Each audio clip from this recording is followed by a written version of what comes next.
الحكومة المصرية الممثلة في وزارة النقل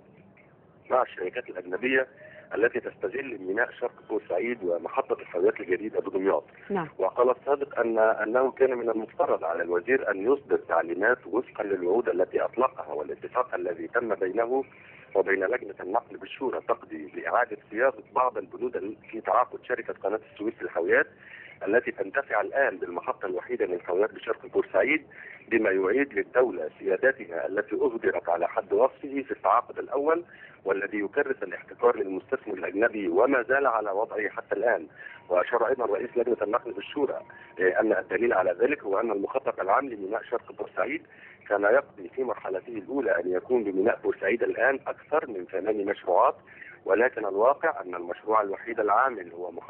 محطة الحاويات الوحيدة الأجنبية، وتحتكر نشاط تداول الحاويات بالمنطقة، بالإضافة إلى غموض موقف وزير النقل على حد وصف محمد صادق تجاه شركة مشرق التي تمتلكها حاليا مجموعة شركات القلعة ولم تفعل بها شيء حتى الآن بعد شرائها من شركة مشرق المملوكة للمهندس جمال السادات. وفجر رئيس لجنة النقل بالشورى أيضا مفاجأة عندما أكد أن الذي يتفاوض مع لجنة النقل الآن حول ضرورة سرعة بدء تنفيذ محطة حاويات ديبكو لميناء دمياط هو اللواء إبراهيم يوسف،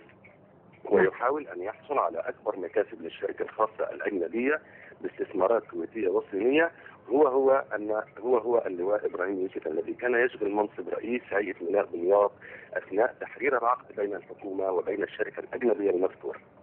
شكرا جزيلا لك أحمد الجمال، كنت معي من بورسعيد، وانتقل منها إلى